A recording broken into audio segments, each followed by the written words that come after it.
And a good Wednesday afternoon, everybody. How you doing? Welcome once again to Buffet's Bite Reloaded. So good to have everybody on. This is the place, this is the home for news, opinions, debates, your voice, and justice served. I am Ernest Bethea, the Last Outlaw. Thank you so much for joining me. Today I come with a couple of cases that actually sicken me. What could it have been? Could have been something that we may have touched on, but not haven't gone into detail with. Could it be something we haven't heard about? Yeah, we'll talk about that in just a couple minutes. But first, as always, I gotta do a little house cleaning. If this is your first time to the channel, welcome one, welcome all. I appreciate every last one of you. In this case, all 95 of you. Thanks for subscribing. If this is your first time to the channel and you want to get in contact with me, I've got 5 ways for you to do it. Let's start with Facebook. If you want to get in contact with me there, you can reach my personal page at the Last Outlaw 316. If you can't get me on my personal page, try the Buffet's Bite Reloaded page on Facebook at Buffet's Bite Reloaded. You can hit me up on Twitter at EKB316. With both Facebook and Twitter, I want you to like, share, comment, retweet. Just let me know what you're thinking. If you're gonna follow me here on YouTube, which is a great option, by the way, I want you to hit me up at user/EKB316. Like the video, share it, drop me a comment, hit the subscribe button, ring the notification bell for future videos. Love to have you. I've got to do a little updating, but I would still love for you to come onto the message board. That address is at www.buffetsbite.com. I will have this video in particular in my headlines and noisemakers segment. I would love to hear from you there. So register, log in, drop that comment, get in on the conversation and the investigation. You can also reach me by my email. The email address is kingofhearts316_09 at outlook.com. Again, that's kingofhearts316_09 at outlook.com. But if you're going to email me and you will drop that comment, I appreciate it, but I ask you one thing. Please keep those comments clean, because I want to give you all the credit for that comment. So it is likely that I will read your comment on the air. So that takes care of that. And let me go ahead and shout out Arctic Fox True Crime. How you doing, my friend? So good to have you here. Let me go ahead and throw the invitation out now. If you're interested and you want to join in on the discussion, if we can get some people on, the link is in the chat. Come on board. I'm happy to have you on. And now that the house cleaning is done, let's get into it. I want to share with you a screenshot if I can.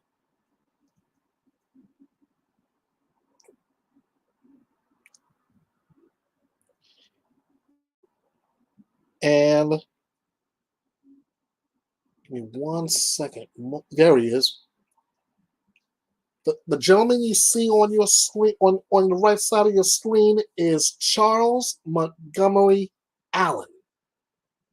Remember that name, Charles Montgomery Allen.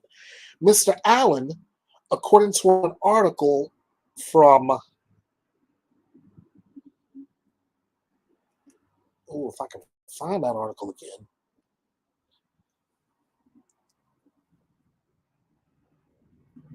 There we go. Mr. Allen was shooting randomly at cars and ends up killing an 8-year-old boy. This is what you're about to hear is from the Associated Press regarding this incident.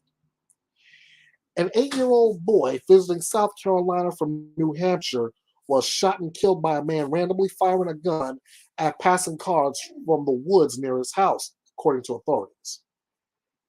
Quarius Naquan Dunham died Sunday after he was struck in the neck by a bullet while riding on a rural road in Florence County. That's according to Coroner Keith von Lutkin. The boy's father was also hit by a bullet in the leg and survived. Charles Montgomery Allen, age 40, was arrested in the woods and charged with murder, attempted murder, and 4 counts of discharging a firearm into an occupied vehicle. And that's coming from Florence County Sheriff T.J. Joy. The sheriff said Allen appeared to be high on drugs and deputies had dealt with him in the past, but investigators aren't sure why he started shooting at cars on Saturday. Just a senseless act, Joy said to WBTW-TV. Allen is being held without bond, and jail records did not indicate whether he had a lawyer or not. A second driver who attended the bond hearing said a round hit the roof of his car as he drove on Old River Road. I noticed the gentleman was taking aim, and I said, he's going to shoot again. So I ducked and stepped on the accelerator to get past him, and he shot again. That was Calvin Cade who said that. Corliss was a third-grade student at Little Harbor School in Portsmouth, New Hampshire. An event like this touches our community as a whole, Portsmouth School Superintendent Steve Zadravec wrote in a message to the community on Monday. Our hearts are with the family as we support each other through this unbelievable tragedy. Another day, another shooting. Another day of senseless gun violence. And let me get Mark Fox in here. How you doing, Fox? Good, you? Doing pretty good, except for exhausted. Yeah, I bet. I just got finished reading the article on Charles Montgomery Allen and how he just shot that 8-year-old kid while shooting at other random cars. I mean, another day, another senseless act of gun violence leading to another death. When does it end? It's an everyday occurrence now. Yeah, I know. That's what's scary. That's what's scary. And again, the question comes back: when does it end? Well, as long as they keep playing politics the way that they're doing, it won't be in our lifetimes, I'm afraid. Preach on, brother. Preach on.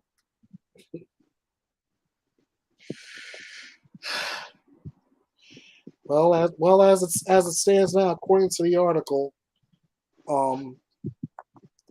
Montgomery is, like I said, he's been charged with, if I can go back, he's been charged with murder, attempted murder, and 4 counts of discharging a firearm into an occupied vehicle. 4 counts. Wow.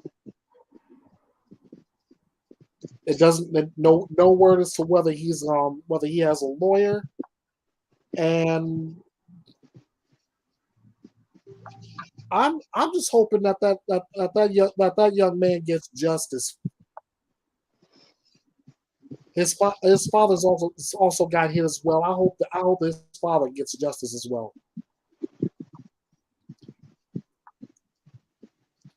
I mean, I have to agree with the Florence County, South Carolina Sheriff T.J. Joy.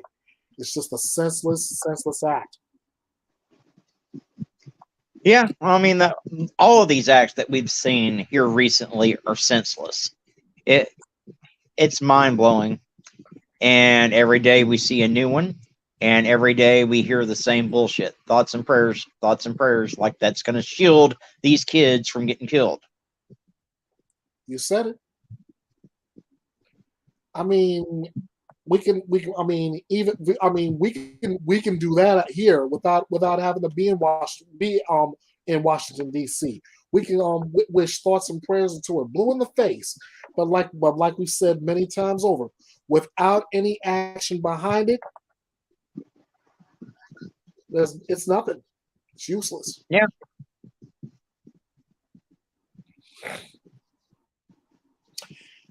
I've got another disturbing case I want to talk about real quick as well. Well, listen to this. This is a Newsweek article.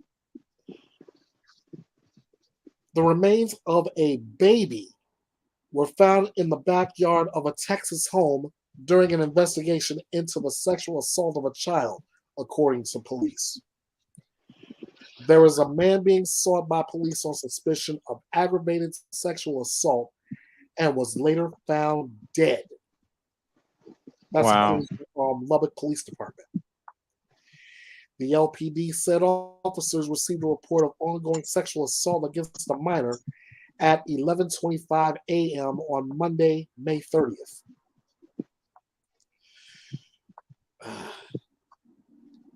In a Tuesday, May 31st Facebook post, the LPD said the alleged abuse was believed to have been going on for about 5 years.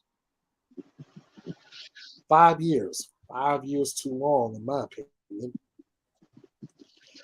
Through continued investigation, officers learned of the body of a baby that was buried in a backyard of a residence in the 1100 block of North Belmont Avenue.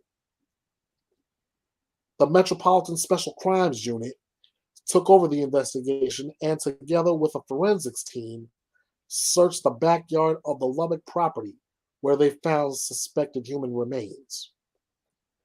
Through the course of the investigation, the Metro Unit obtained an arrest warrant for aggravated sexual assault on a suspect in this case. Throughout the day today, officers attempted to locate the suspect to serve the warrant.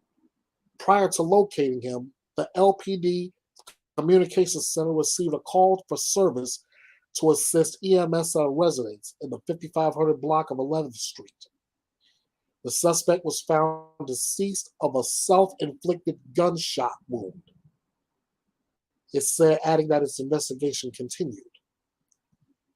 Newsweek has contacted the Lubbock Police Department for comment.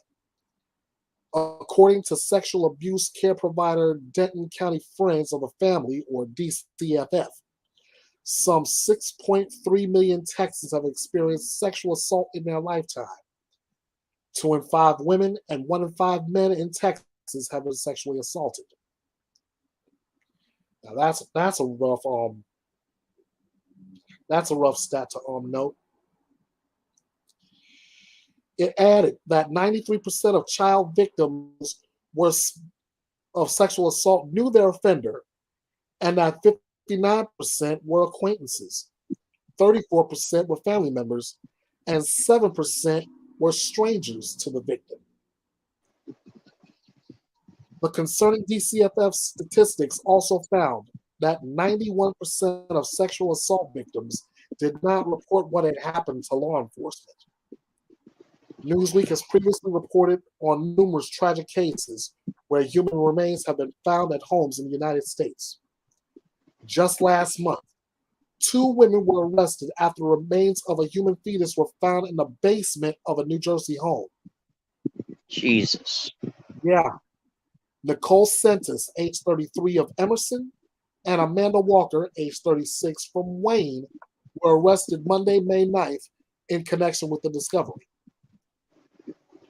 Well, according to a Wayne, New Jersey Police Department Facebook post, both women were charged with disturbing and desecrating human remains, which is a second-degree crime.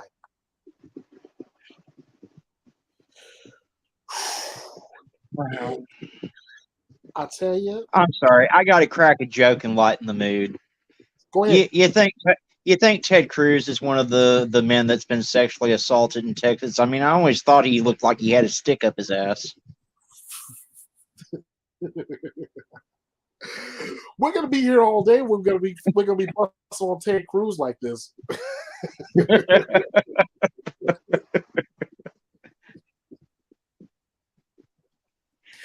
Oh man, I'm not saying that it wasn't needed. It is. Thank you for that. But like, yeah, we're gonna be here for a good minute talking about Ted Cruz. But still, it's disheartening. I It mean, is. if it's not one form of violence, in this case, gun violence, it's sexual assault on a Yeah. minor, no less. Which is why it was at one point I was looking forward. I was looking forward to the Dennis Perkins trial. That's before I found out it was moved to October 11th. But I was looking forward to this guy, a former sheriff's lieutenant, going down. I mean, the man was charged with over 150 counts, and that and that disgusting act. I Yeah. mean, I mean, between him, his ex-wife, and any other accomplices they had, who does something like that? Oh, I can name a few, that we've covered. And, at least with, Joshy Boy Duggar, he didn't Oh, physically assault anyone. He just ruined their lives by participating in their exploitation. and calling himself covering it up. Yeah. And then And he believe gets a me, slap on the wrist of 12.5 years. He'll be out in 6. hmm. And you know what the funny thing is? I used to watch their shows. I was a big fan of that family to some degree. But this, I mean, I don't know now. Yeah, well, see, I live in Arkansas. They don't live all that terribly far from where I'm from. And Mm-hmm. I knew they were messed up from the get-go. And see, Jim Bob Duggar, he's one of those Republicans that wants to cut benefits for everyone. But yet, up until they got that TV show that they lucked into, they were on all kinds of government benefits for all those kids. Mm-hmm. That is a lot. That is so messed up.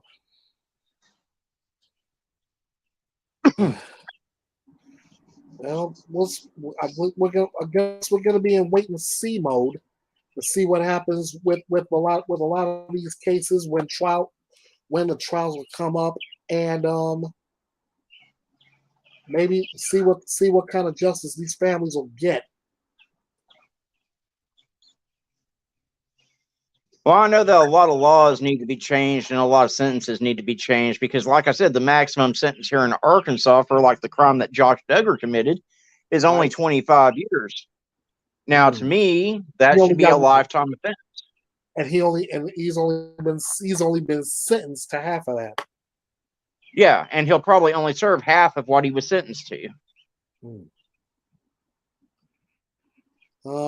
Trying to find updates on other cases that I started on my true crime journey, and as of right now, I have no new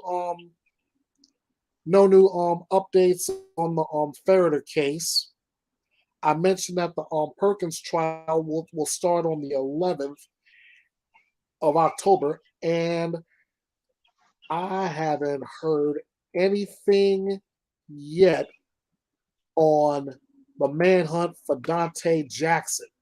Oh wait, oh no, he's still on the run. He's still on the run. I thought I almost read it wrong. I thought he was found dead. What in the world's the deal with all these convicts being on the loose? We've got Gonzalo Lopez out running free too right now. Hmm.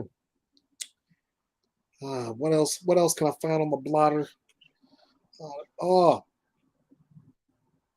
just coming out of People magazine. Other than Amber Heard's partial victory and Johnny Depp's huge win, there was a man killed in a suspected alligator attack while looking for frisbees on a Florida park. I saw that. That's crazy. Yo. I mean, this was just reported an hour ago out of People magazine. It says a Largo Police Department who identified by the victim as Sean Thomas McGinnis, age 47. The man said the man suffered injuries related to alligators after wading into Taylor Lake. While the medical examiner will examine the exact cause of death, it was apparent that McGinnis suffered injuries related to alligators in the lake. Police believe McGinnis was looking for frisbees and other flying discs to sell and was known to regularly visit Taylor Park, which is home to a disc golf course. The only alligators I want any part of are the ones that are on the buffet at the casino. Hey!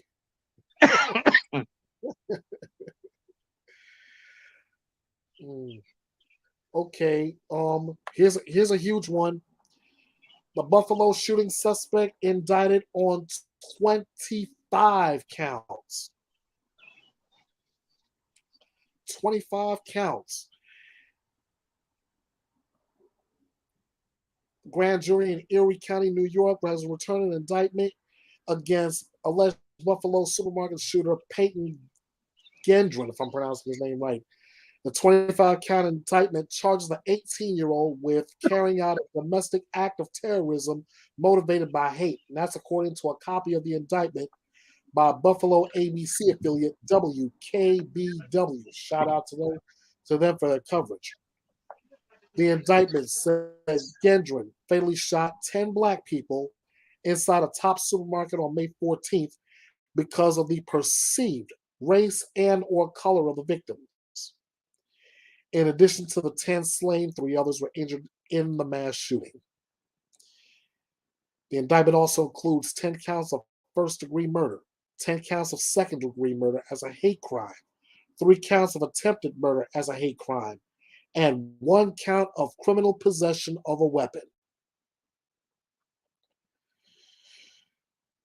If the trial was being held today, and I was a juror, and I did not know any of this after the testimony was over, there would be no doubt I'd find him guilty.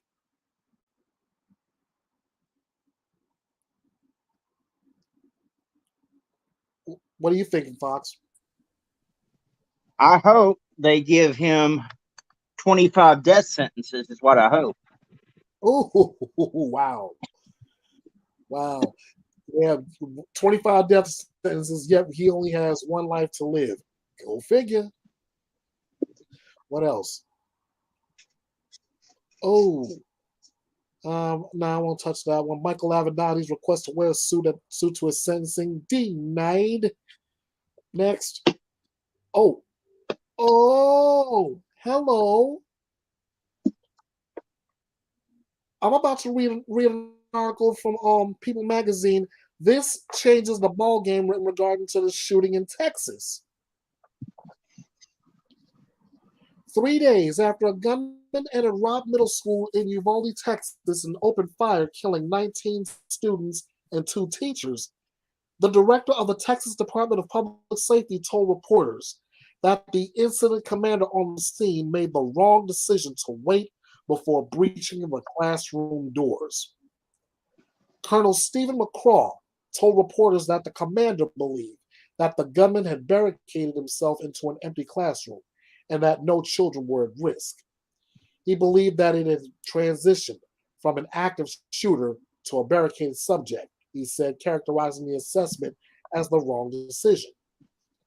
But now, a week after the shooting, new video and witness accounts seem to dispute that narrative, pointing to the likelihood that cops knew that the gunman was in a room with an unknown number of kids, quote unquote. Well, no Video, shit. They had kids calling 911 from inside the classroom telling them this. I was going to mention something about that. According to video from ABC News, shout out to those guys, taken outside of the school appears to capture a 911 dispatcher telling officers that they were receiving calls from children who were still alive inside the classroom that the gunman had entered. But I'm glad that you brought. Oh, go ahead. I'm sorry. Child is advising he is in the room full of victims, the dispatcher can be heard saying in the video. Full of victims at this moment. A few minutes later, the dispatcher asked if any officers were inside the room and said that there were 8 to 9 children still alive. Wow. Yeah. Well, I'm glad you're bringing Uvalde up because the Uvalde, Texas school district police chief is not cooperating with the investigation. He is wanting to be that I heard about. questioned a second time, and he's refusing to answer any further questions. I believe that's because he knows something that that the public, especially those outside of Uvalde, Texas, already knows. But I digress and I read forward. Despite these calls, law enforcement waited for nearly an hour before entering the classroom and killing the suspect. People magazine has spoken with multiple first responders, firefighters, paramedics, and a police officer who all say that they knew that the gunman was in the room with children and that the shooting was ongoing while rescue operations continued. Even bystanders at the scene heard the dispatcher's reports to police officers. We could all hear it because the report was all over the police scanner, says Arturo Lazaro, age 44, whose 2 nieces escaped unhurt from the school, thank God. Everyone there knew that he was in the room with kids. We all knew it was urgent. That's why we were so frustrated when cops didn't go in the room. Huh? Pay attention. An officer on the scene who was not authorized to speak to the media tells people that while he was outside the classroom, he knew that there were children in the room with the shooter. It was an unknown number of kids, he says. We didn't know if it was 1 or 50, but we knew he wasn't in there alone. That's why some of us wanted to bust in. To which I asked, why didn't you defy orders to go ahead and bust in?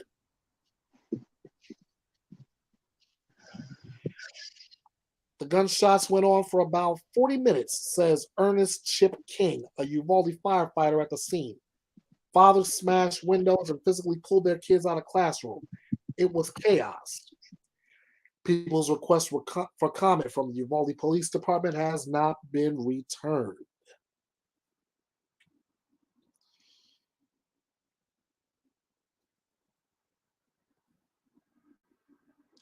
So, to one degree, I blame the officers who were there for not going in, except for the few that was already inside. But I blame the incident commander also. Not only for getting the information wrong, but he should have went ahead and ordered his guys in there.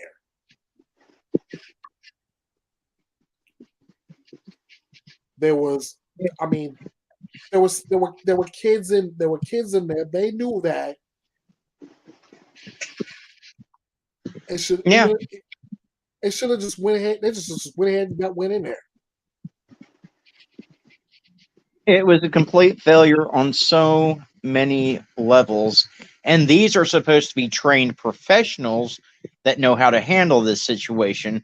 And Yeah. now you've got people saying that the answer is to hand guns to teachers who have never been trained to properly use them, for one thing, haven't been trained to handle a situation like this.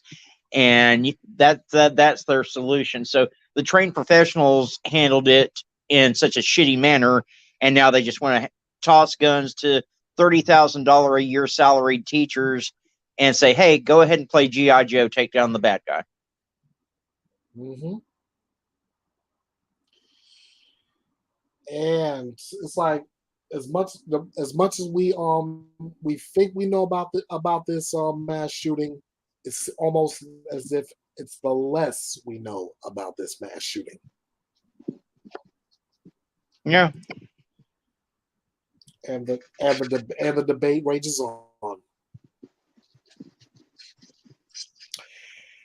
One more out of the blotter. This one almost surprised me until I found out who was involved in it. This is coming from the LA Times. Bill Cosby will again. Yeah, he'll be again facing sex abuse allegations Wednesday as attorneys give opening statements in a civil trial. That's one of the last remaining legal claims against the comedian.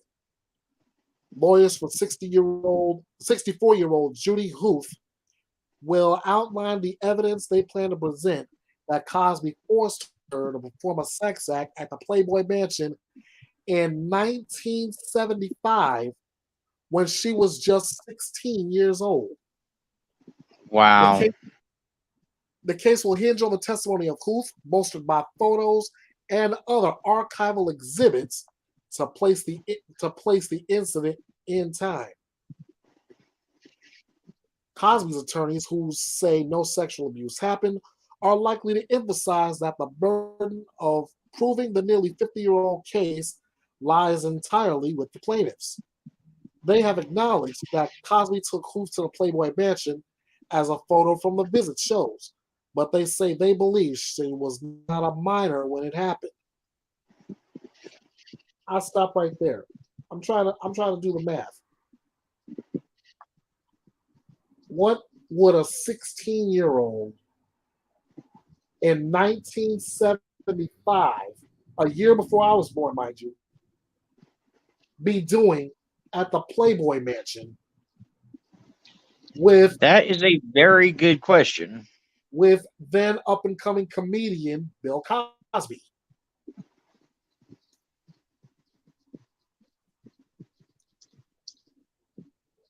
Something is kind of off about that. Yeah. They say the trial is one of the last cases of Cosby, age 85, faces after a Pennsylvania appeals court threw out his criminal sexual assault conviction and freedom from prison 11 months ago. Several other lawsuits alleging sexual misconduct were settled by his insurer against his will.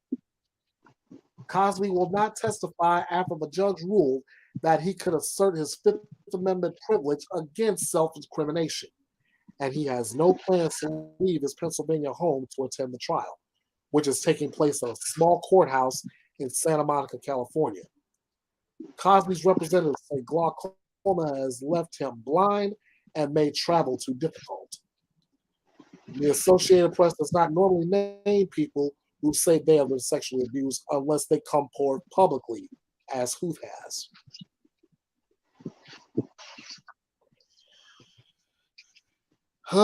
Here we go again.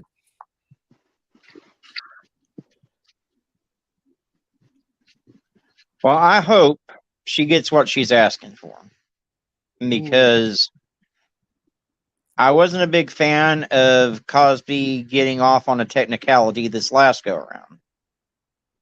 But, Yeah. you know, Hmm. Number one, I think that there needs to not be any statute of limitations on sex crimes. I Yep. don't really think there should be at all. And because a lot of these people, when that happens, they're too scared to come forward. And years later, when they finally come to terms with what happened and they're ready to come forward, then it's too late. They're just like, oh, sorry about you. It's been more than 7 years. I agree. I totally agree. And the last story on the blotter, as far as I'm concerned, this is the biggest legal story other than Johnny versus Amber. John Hinckley, who shot President Ronald Reagan in 1981, is, quote, no longer a danger to himself or others, end quote, and will be freed from all restrictions this month.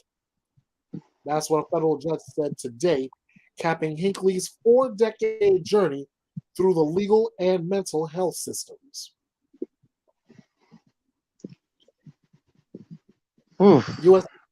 U.S. District Court Judge Paul L. Friedman said in September that he would free Hinckley from all remaining restrictions on June 15th as long as Hinckley continued to do well living in the community in Virginia as he has for years.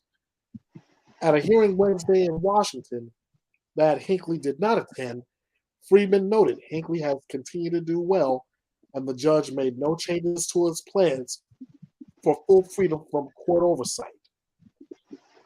He said he's been scrutinized, he's passed every test, he's no longer a danger to himself or others. That was at a hearing that lasted about an hour. Friedman devoted much of the hearing to talking about a long road of the case, which he was randomly assigned 2 decades ago, the third judge to be involved in the case.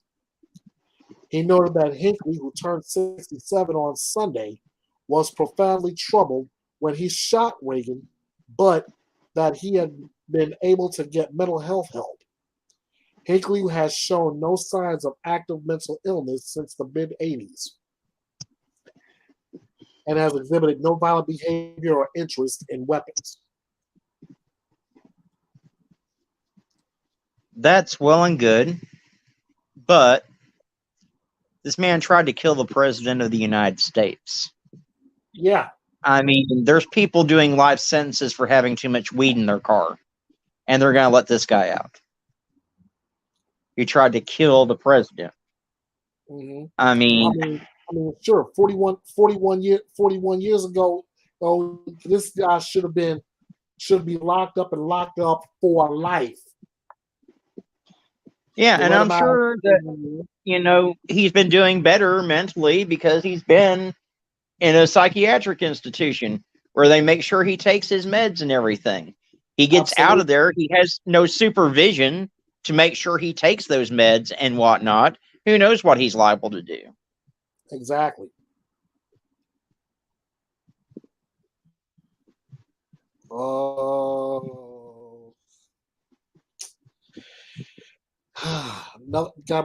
one more. That's what I think I had. I thought that would be the last one. I've got another one off the blotter. Prosecutors say that a cop won't be charged in the 2016 fatal shooting of a man who was found sleeping in his car. A Wisconsin police officer who killed 3 people in the line of duty over 5 years will not be charged in a fatal 2016 shooting of a 25-year-old man he found sleeping inside a car at a park. That's according to special prosecutors.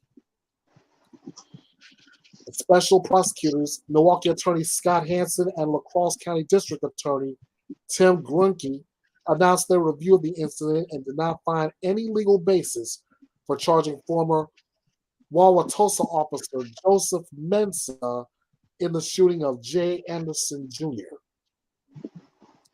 Mensa, who is now a detective at the Waukesha, Wisconsin County Sheriff's Office, told investigators that after approaching Anderson's parked car around 3 a.m. on June 23rd of 2016, he noticed a handgun lying on the front seat according to a synopsis from the Milwaukee Police Department, which investigated the shooting. He claimed that Anderson initially complied with his orders to keep his hands up, but then lunged for the gun, prompting him to use deadly force. Dash camera video from Mesa squad car showed him shooting Anderson. The autopsy determined Anderson was shot 5 times in the head and once in the shoulder. Henson said Wednesday that a criminal case would have been hard to prove beyond reasonable doubt to a jury that Mesa did not act in self-defense when he shot Anderson. We believe the evidence will not permit that.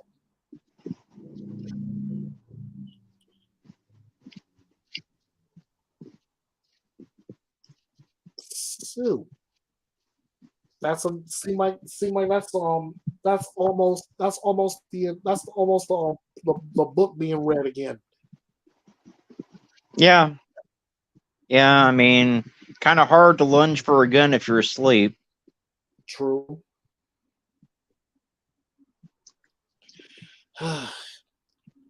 Well, that's all I got. That's all I got off the crime blotter for today. But seem like I said, seem like the big story today happens to be Johnny Depp being awarded what was it, 10, 15 million? I don't have that exact amount right now. I was trying to watch it, and then I got consumed with trying to get some videos out. So, Mm-hmm. Well, I got the article from Newsweek here, and it breaks the whole thing down, sort of. Amber Heard has lost in a sensational weeks-long defamation trial after being sued by ex-husband Johnny Depp for $50 million. But she received a compensatory $2 million in damages. The 7-person civil jury deliberated for 12 hours and 45 minutes before agreeing on the verdict, which was read Wednesday in the Fairfax County Courthouse in Virginia, where the trial has taken place for the past 6 weeks. After beginning deliberations last Friday and taking a break for the Memorial Day weekend, the jury ruled largely in Depp's favor, awarding him $15 million in damages. Heard's $2 million in damages came from her countersuit against her ex-husband. Depp had sued Heard for $50 million after she wrote about domestic abuse in 2018 in a 2018 op-ed from the Washington Post. She did not name Depp in the piece, but he charged in his defamation suit that it was clearly about him and had damaged his reputation and acting career. In response, Heard filed her $100 million countersuit, and she won a small amount of that on Wednesday. The jury found that Heard's legal team proved some, but not all, of the defamation claims in her suit. Statements made by Depp's attorney, Adam Waldman, which were published by London's Daily Mail, were the subject of her defamation claims. In an article from April 8, 2020, Waldman said Amber Heard and her friends in the media used fake sexual violence allegations as both sword and shield, depending on her needs. They have selected some of her sexual violence hoax facts as the sword, inflicting them on the public and Mr. Depp. I know there are some Johnny Depp fans right now who are celebrating like it's 1999 right now. And honestly, between those two, one, I'm glad it's over. Two, I hope and pray they go their separate ways, never to encounter each other again. Let's let this sleeping dog, let this dog finally go to sleep and lie there. yeah, I mean, I'm not really on board with Amber getting anything except for maybe some potty pads for when she shits the bed. But aside from that,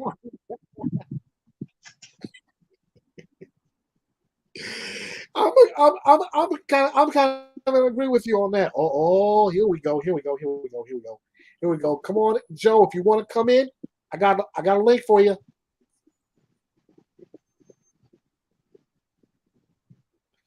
Be more than happy to have you. Oh yeah, she's ready to tear into him. Uh-oh.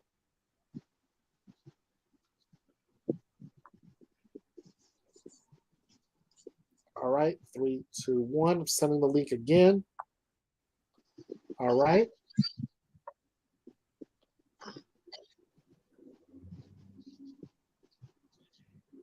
All right.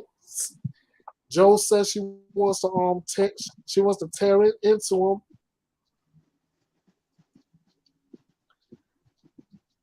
Tear into the case, or tear into the the commanding officer, or whatever the commander of whatever, however, whatever the title is, that guy who pretty much told his team of cops to sit and wait while 19 kids get shot up. Yeah.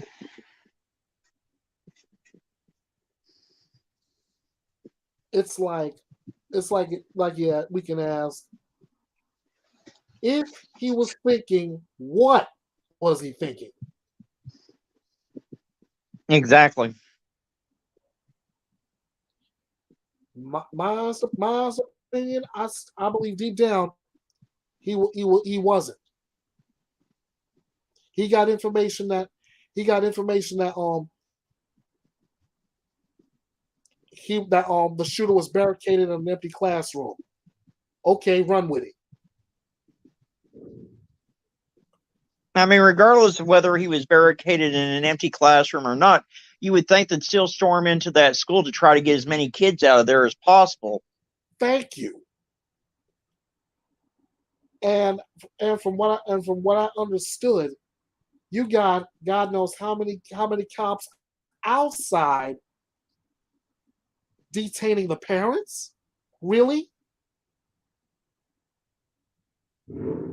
What's that gonna do? I mean, I kind of get that because they don't want more people running into a dangerous situation. But at the same time, they should have been in there. Like I said, regardless of whether Jude's barricaded in an empty classroom or not, they need to go into that school and evacuate those kids. That way, if he does unbarricade himself, there's not, how many, 300 kids in a school that he's going to go after? Right. And that's the last. That would have been the last thing that needed to happen. And if that had been the case, the numbers. Oh God. I mean, 19 kids dead is bad enough, but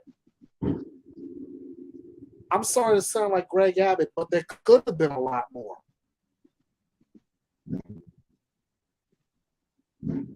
There could have been a lot less too had they acted properly. I totally agree. I totally agree. All they had to do was listen to the parents and go in there, because that's what a lot of the parents were saying at that time anyway.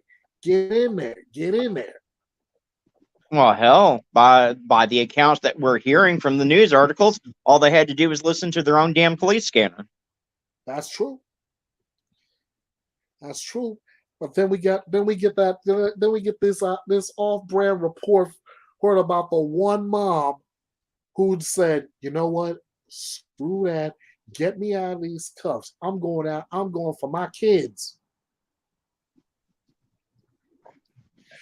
And she did just that. Yeah, I don't blame her. Yeah, I don't blame her either. I mean, come on, man.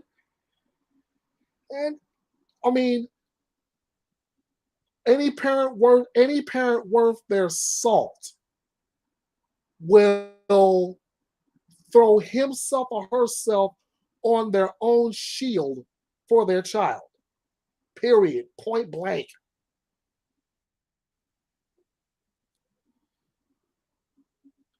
That's why I look at that mom as a hero to this moment. Yeah. Hold on just a moment here. I just got sent.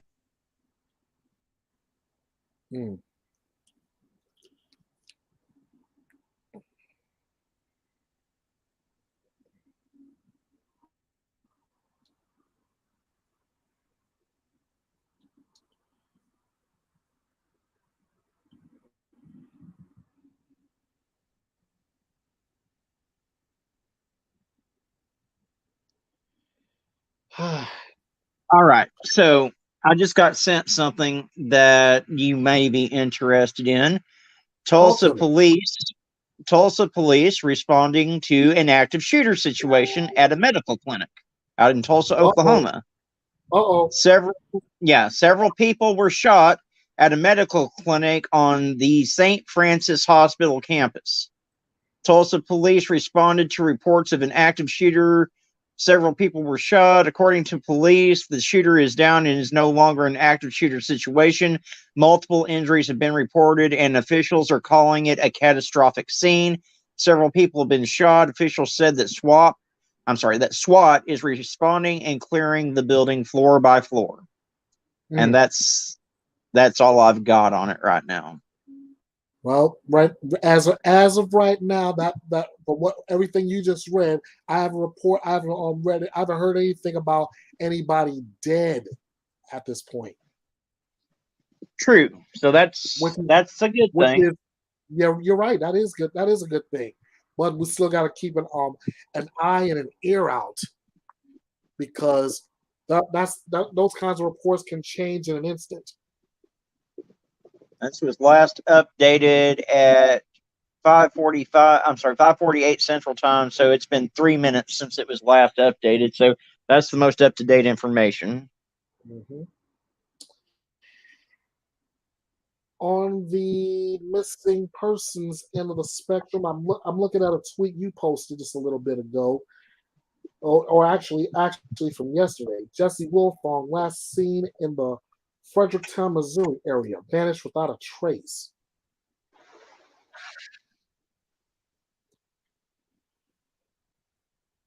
Got Yeah, and fortunately, in Fredericktown, if you go missing, that's never a good thing. Yeah. Here's also yesterday. It's been as of yesterday. It's been 139 days since Elnaz Hajtamiri was abducted by three men. She was last seen in Wasaga Beach, Ontario, Canada, around 8:30 on January 12th of 2022. Taken by three males described only as black in a white SUV. Mm. Anyone with they're saying if anyone has any information is asked to call the designated tip line at 866. This is toll free, ladies and gentlemen. 866 876 5423, extension 7250, or contact Crime Stoppers anonymously at 800 222 TIPS, or leave an anonymous tip online at 800 222 TIPS.com. Let's find Elnaz and bring her home.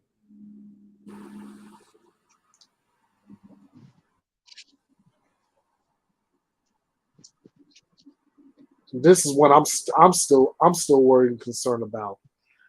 2-year-old Grace Nicole Marie Blanche. She's been missing since May 26th. 2 years old, as I've said. Brown hair, brown eyes, 2 feet tall, weighs only 25 pounds. The Detroit Police Department is asking for the public's assistance on locating 2-year-old Grace, who was last seen on the 26th of May. If you have any information regarding Grace's whereabouts, you are urged to call 911 or the police department at 313-596-2200. Again, that number is 313-596-2200. Let's find little Grace and bring her home. Absolutely. You know, I had a update on a 25-year-old missing persons case out of Oklahoma today, and it was the best possible outcome. The child was found alive after 25 years. Wow. Yeah.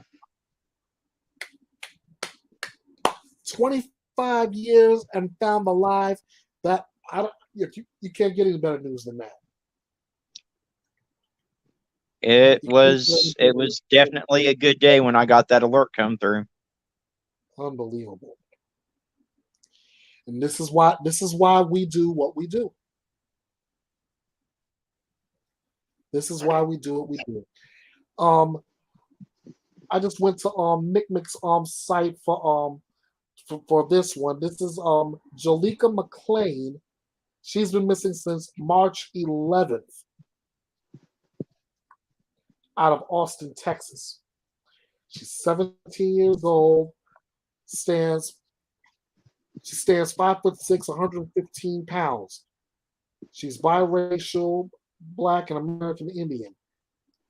If anybody knows where Jalika's whereabouts are, contact the National Center for Missing and Exploited Children, or your local law enforcement agency.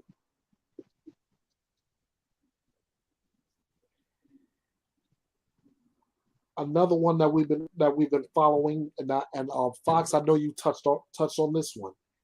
17-year-old Kim Raymer. Yes. Yeah, that little girl, she has intellectual disability. She's got a visual impairment, and she's got a hearing impairment. Right.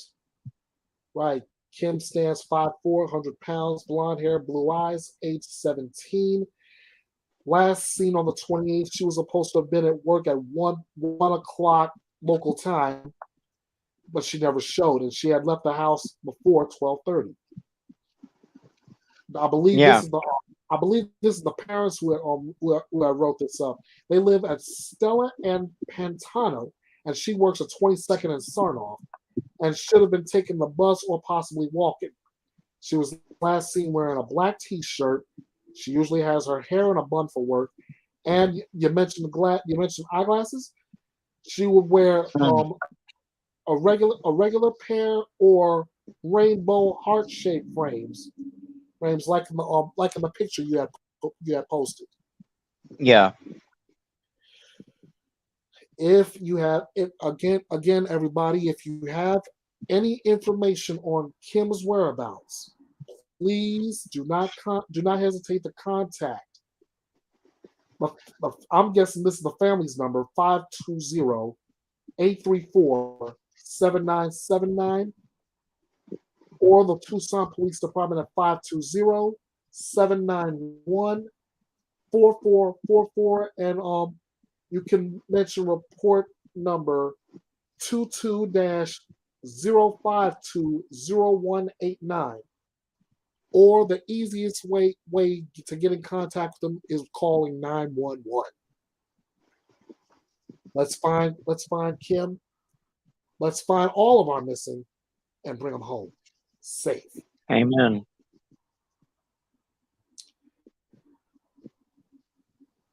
Miracle Moore out of Wilmington, North Carolina. Let's bring her home too.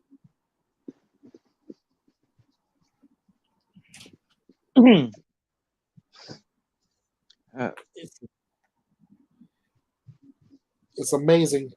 We put this effort out, and this is why we do it. Oh, just to hear that one case, one missing for 25 years. Now all of a sudden, just hearing this gives me a little hope that they'll do something similar will happen with my boy, man, I can't even call his name out now. Now it's been that long. Kyron Horman, thank you. Laugh if you wanna. Laugh if you wanna. Anyway, I hope something similar happens with him. We find him after a great length of time. We find him alive. You know, alive? I'm saying I'm hoping that. Well, like I said, we've seen cases, several this year alone, where they've been missing for at least 10 years and are later found alive. It's not unheard of. And I made a video on that case out of Oklahoma because I want to give parents hope that there is still hope out there for their kids. So Mhm. Yep.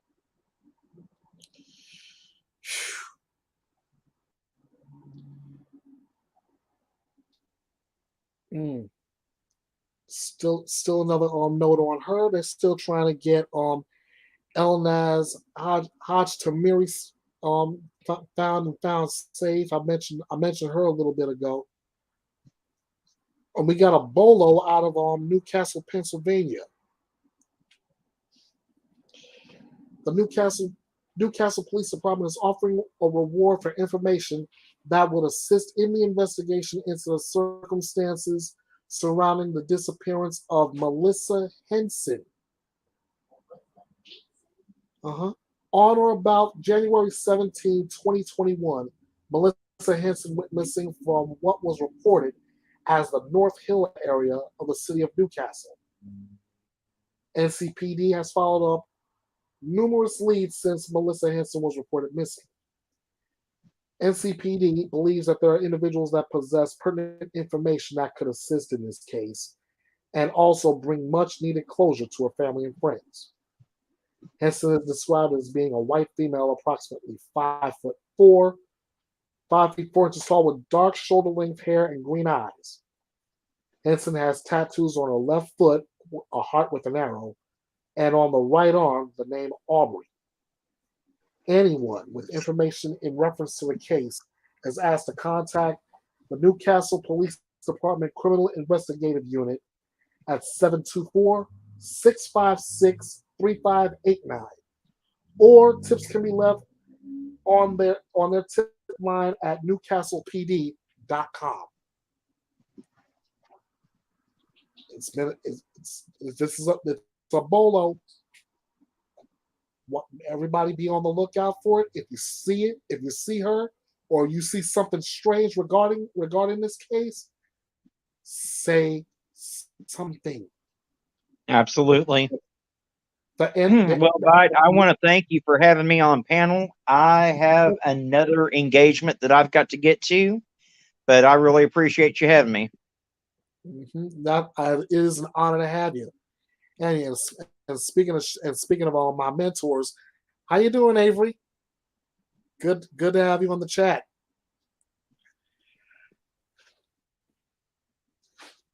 Yeah, like I said, if you see something, say something. We want to bring all the missing home. In fact, I'm looking at another one now. We got a pair missing, Mariah Drobnak and Gunnar Forrester, both 17 years old. Last seen February 28th. They are believed to be together and possibly in the Nantiglow, Somerset, or Winburn areas. Mariah, 17-year-old female with brown hair, blue eyes, stands 5'5", 120 pounds. Gunnar Forster, 17-year-old male with black hair and hazel eyes, stands 5'5", 115 pounds. If you have any information on those whereabouts, please get in contact with Pennsylvania State Police. Their number, 814-471-6532. Again, that's 814-471-6532. I'm good, Avery. If you're interested, come on in. Here's the link to jump in. Maybe you can give us a little extra insight on what just happened with the verdict in the Amber Heard Johnny Depp defamation trial.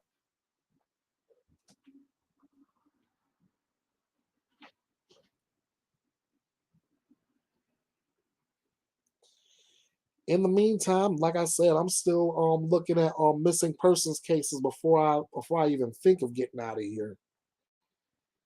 Here, courtesy of Fox 32 in Chicago, there's a 19-year-old missing from Hyde Park.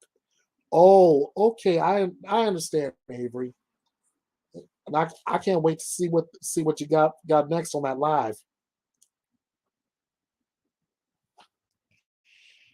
This is coming up from Fox 32 in Chicago.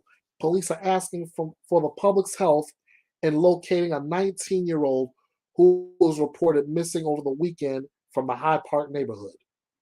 Christopher Perry was last seen Friday in the 5400 block of South Ridgewood Court, according to a CPD missing person alert. Perry is 6'1", 120 pounds with blue eyes and brown hair. If there's anyone with information on his whereabouts, you're asked to call Area 1 detectives at 312-747-8380 or dial 911. Let's find Chris. Let's bring him home. Let's bring all of our missing home. And basically that's it. That's all I got. That's pretty much all I got this time around. We have a guy who's about set to go. He's about to face the judge for shooting at random cars. Ends up hitting a dad in the leg and killing an 8-year-old boy. We've got remains found in Texas of a baby in a sexual abuse probe. We have 2 women arrested in Wayne, New Jersey. Oh, what app did I use to make the layout? Photoshop with a little assistance from Shutterstock.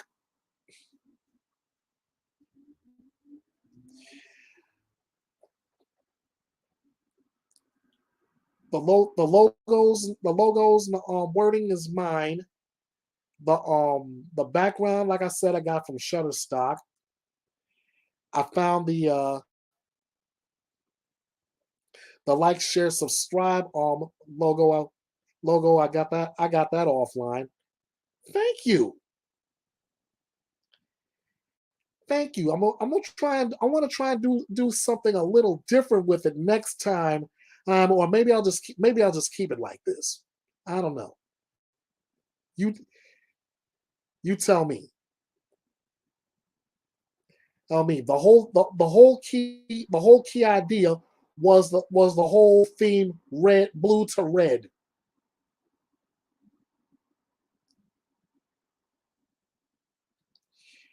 If you have any ideas on how to keep that whole idea fresh, let me know. Okay. Then in that case, then I guess I'll leave it as is. As I was saying, we got all these cases. We got the missing persons, and we mentioned a few other highlights, including the shooter out of Buffalo being charged with 10 counts of murder, 3 of aggravated. No. Let me go back again, because this is 25 counts. Excuse me. That's the indictment. 25 counts. He is being charged with 10 counts of first-degree murder, 10 counts of second-degree murder as a hate crime, 3 counts of attempted murder as a hate crime, and 1 count of criminal possession of a weapon. Somebody is gonna do time. That's how I see it. And again, thanks Avery. I'm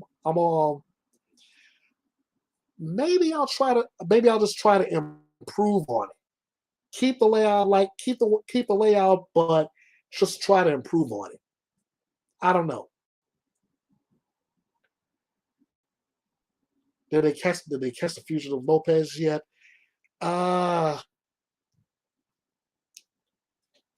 I believe they said something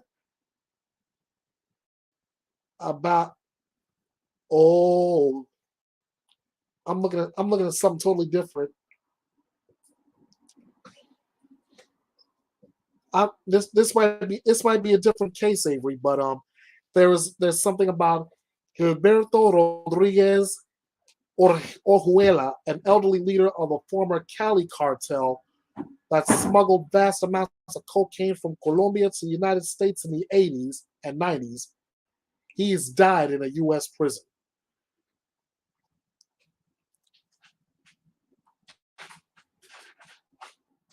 What was the what was the name that you're referring to? Lopez.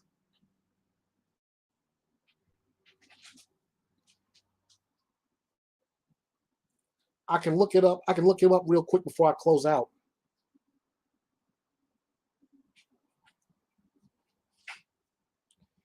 hmm Give me his. I know it. I know that's from Texas. What's his full name?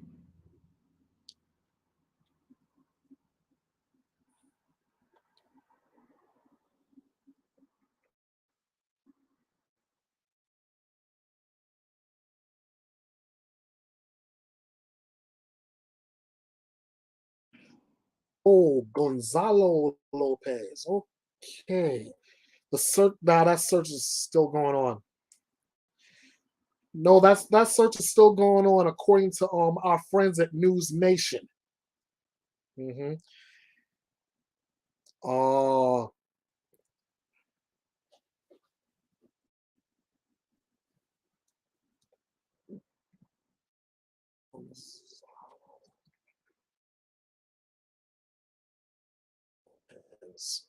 yeah. Yeah, this is day 20 in that manhunt. So but don't despair. Don't despair, Avery. Look at the top of my layout. What's my slogan? This is the home for news, opinions, debates, your voice, and justice served. So that means I'm gonna keep an eye out for this guy during this manhunt. This is day 20. Great. That gives me more than enough opportunity to keep looking out for him. And when they get him, I will be sure to report it here, and hopefully he'll get the justice that he is due.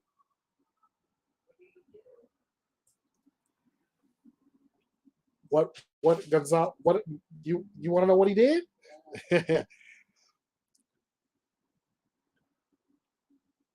My wife just asked me what did Gonzalo Lopez do? He is a convicted murderer who escaped a Texas prison.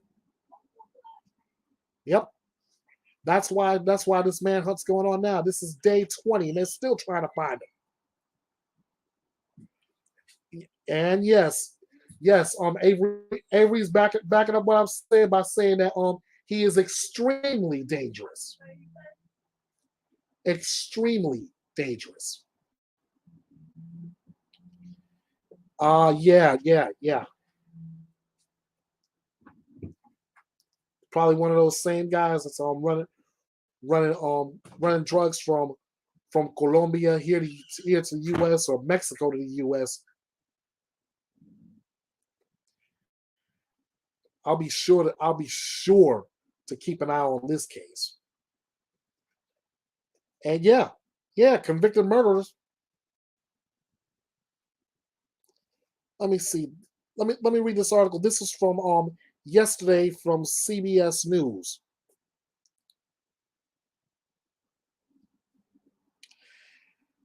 The headline says convicted murderer who escaped Texas prison bus and stabbed a driver is still on the run after 3 weeks. He's crafty. Yeah, okay. A manhunt is intensifying for a convicted murderer who authorities say stabbed a, the driver of a prison transport bus and escaped earlier this month in Texas is still on the run after he escaped custody on May 12th. Authorities previously released photos of Lopez that were taken by surveillance cameras shortly before he boarded the bus. Last week, U.S. Marshal Service released photos showing Lopez's tattoos and announced that a combined reward of up to $50,000 for information leading to his capture. $50,000. I know there are people that's going to want that kind of money, but still they're going to have to be careful. Don't try to. My advice to all of you: y'all want to get in on this reward. Do what you got to do, but be smart. Don't try to apprehend them by yourself. Call 911. If you know our motto here at Bethea's Bite: Avery Shannon on crime, and that's just a working title. Arctic Fox, True Crime, Darkness Exposed. Our motto is still the same. If you see something, say something. Be smart. It's good to play the hero, but it's also smart to use your mental muscle up here. And that's all I got to say about that.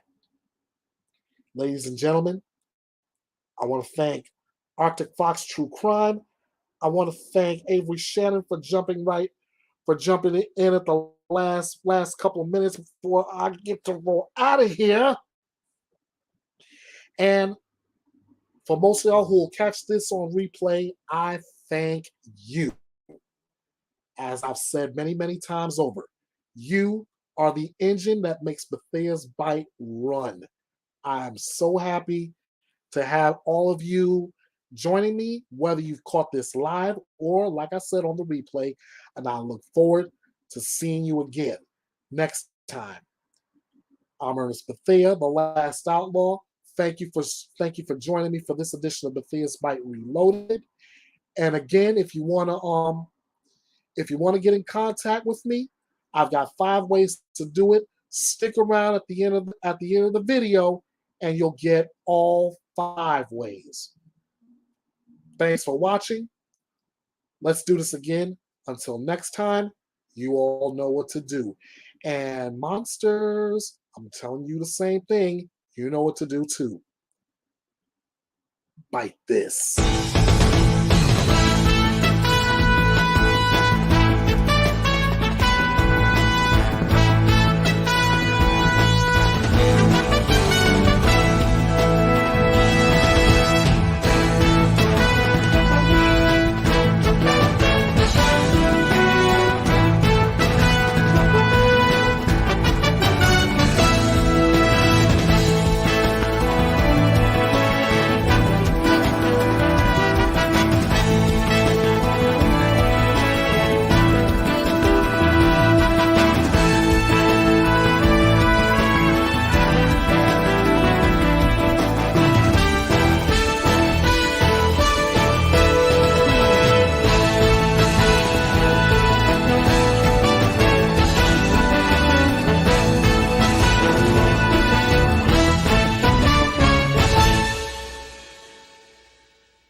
Hey guys, this is the Last Outlaw.